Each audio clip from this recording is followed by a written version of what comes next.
One night, I found myself alone in our big old house. My parents had gone out of town for the weekend, leaving me to take care of the place. It was a stormy night, the kind where the rain beats against the windows and the wind howls like some sort of wild creature. I had just finished watching a horror movie, which in hindsight was probably not the smartest idea. The house seemed to groan and creak with every gust of wind, adding to the eerie atmosphere. After the movie, I decided it was time to call it a night. As I walked through the dark hallway to lock the front door, I heard a noise that made me freeze in my tracks. It was a faint scratching sound coming from the basement. I told myself it was probably just the house settling, but my heart started to race nonetheless. I finished locking the door and headed upstairs to my room. The scratching sound seemed to follow me, getting louder as I climbed the stairs. By the time I reached my bedroom, I was convinced that something was down there. I tried to push the thought out of my mind, reasoning that it was just the wind or an old pipe. I plugged my phone into charge and got into bed, hoping I would soon drift off to sleep. But sleep did not come easily.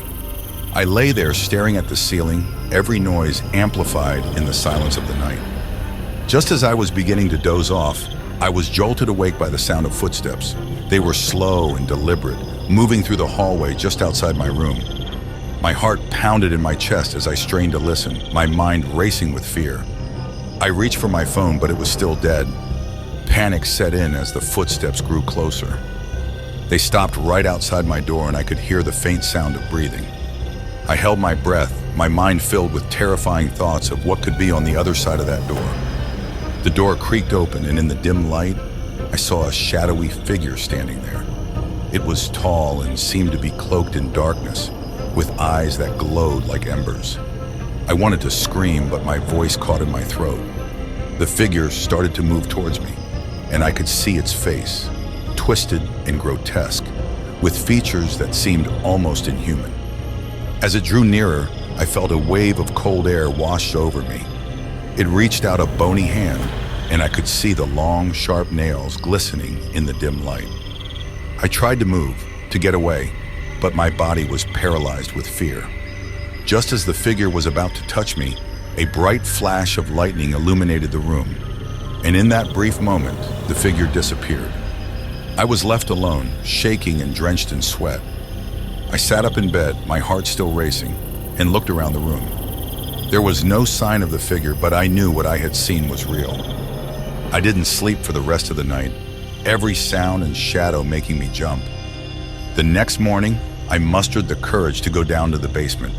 I had to know if there was any evidence of what had happened the night before. As I descended the stairs, the scratching sound returned, louder and more insistent.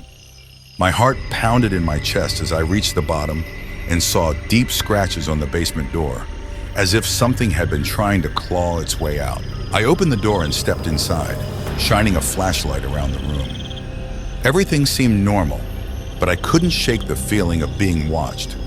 I spent the rest of the day trying to convince myself it was just a nightmare. But the scratches on the door told a different story. When my parents returned, I told them what had happened. They brushed it off, saying it was just my imagination playing tricks on me. But I knew better. I knew what I had seen and heard. To this day, I can't explain what happened that night, but I know it was real. And sometimes when I'm alone in the house, I still hear the faint sound of footsteps and scratching, a chilling reminder of the uninvited guest that visited me on that stormy night.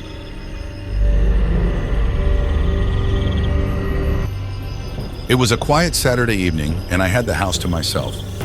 My parents had gone to a family function out of town, leaving me to take care of the house. I decided to spend the evening watching TV in the living room. As the hours ticked by, I became engrossed in a series of my favorite shows, enjoying the rare Solitude. Around midnight, as the last episode ended, I heard a faint thumping noise coming from the attic. Our attic was always a source of unease for me. It was filled with old dusty boxes and forgotten items, a place where memories and shadows seemed to converge. I usually avoided it at all costs, but this noise was persistent and unsettling. Curiosity got the better of me. Grabbing a flashlight, I cautiously made my way to the attic stairs. Each step creaked under my weight, the sound echoing through the silent house.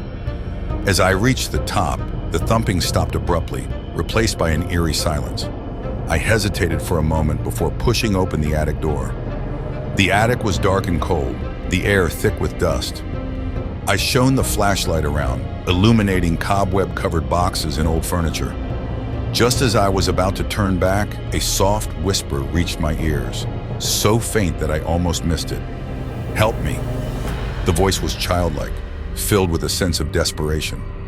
My heart raced as I followed the sound to a corner of the attic where an old wooden trunk sat.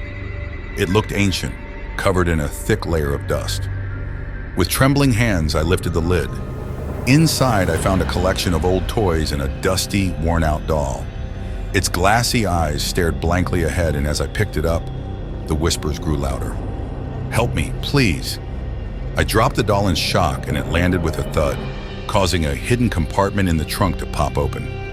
Inside the compartment was an old diary, its pages yellowed with age. I picked it up and began to read. The diary belonged to a young girl named Emily, who had lived in the house over a century ago. Her entries were filled with stories of her daily life, but as I read further, they took a darker turn.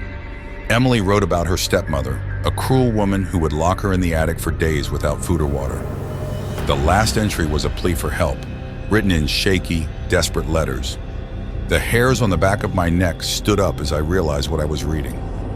Suddenly, the temperature in the attic dropped, and I could see my breath forming in front of me.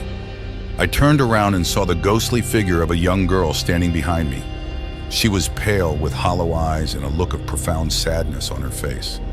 She pointed to the trunk, and I understood that she was Emily. Fear gripped me, but I couldn't move. Emily's ghost slowly faded away, leaving me alone in the attic. I ran out of there as fast as I could, slamming the door behind me. I tried to rationalize what I had seen, but deep down I knew it was real. The next morning, I decided to do some research. I went to the local library and found old newspaper articles about a girl named Emily who had died in our house under mysterious circumstances. Her stepmother had been suspected of foul play, but was never convicted. Emily's body was never found, and her spirit was said to haunt the attic, searching for someone to hear her cries for help. Terrified, I returned home and went straight to the attic. I gathered the diary, the doll, and the other toys and gave them a proper burial in the backyard, hoping to give Emily's spirit some peace. I never heard the thumping or the whispers again, but I often think about Emily and the torment she endured. To this day, I avoid the attic, and whenever I pass by its door, I can still feel a chill in the air. I know Emily's spirit has found peace, but the memory of that night remains with me, a haunting reminder of the phantom of the attic.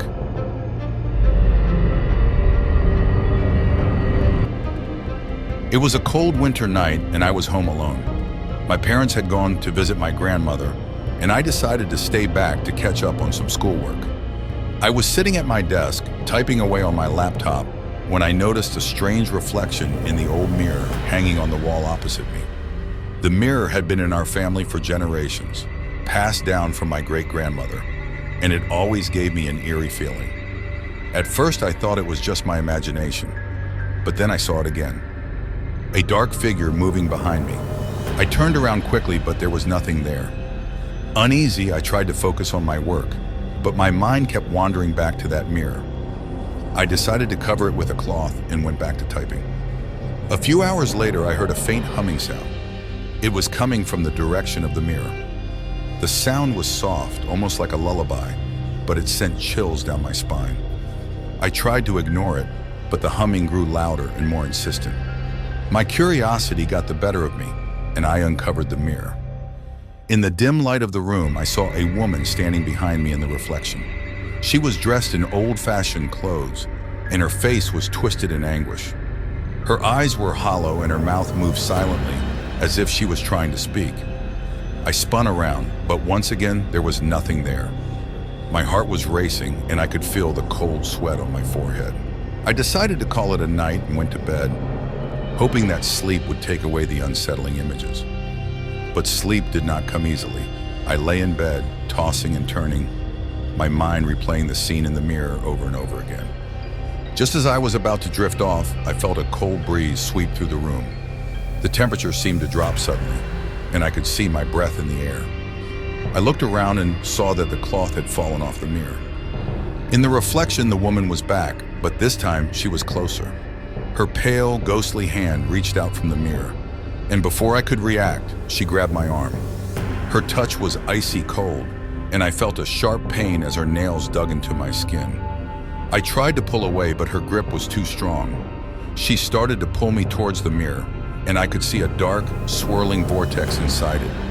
Panic set in as I realized I was being dragged into the mirror. Desperately, I remembered a story my grandmother had told me about the mirror being cursed. She had mentioned a prayer that could break the curse. I started to recite the prayer, my voice trembling with fear. The woman's grip loosened, and with one final effort, I broke free and covered the mirror again. The humming stopped, and the room grew still. I looked at my arm and saw deep red marks where the woman had grabbed me. Shaken, I decided to move the mirror to the attic, hoping that would put an end to the haunting. The next morning, I did some research and found an old photograph of my great-grandmother. To my horror, the woman in the mirror was her. She had died under mysterious circumstances, and her spirit had been trapped in the mirror ever since. My great-grandfather had hidden the truth, passing the mirror down through the generations, unaware of the curse it carried. Determined to put an end to the haunting, I sought out an expert in the paranormal. After hearing my story, the expert advised me to perform a ritual to cleanse the mirror and release my great-grandmother's spirit. That night, with the expert's guidance, I performed the ritual in the attic. As I recited the final words, the mirror began to glow, and I saw my great-grandmother's spirit appear one last time. This time, her face was calm, and she mouthed the words, "Thank you," before disappearing into a bright light. The mirror shattered, and I felt a sense of peace wash over me.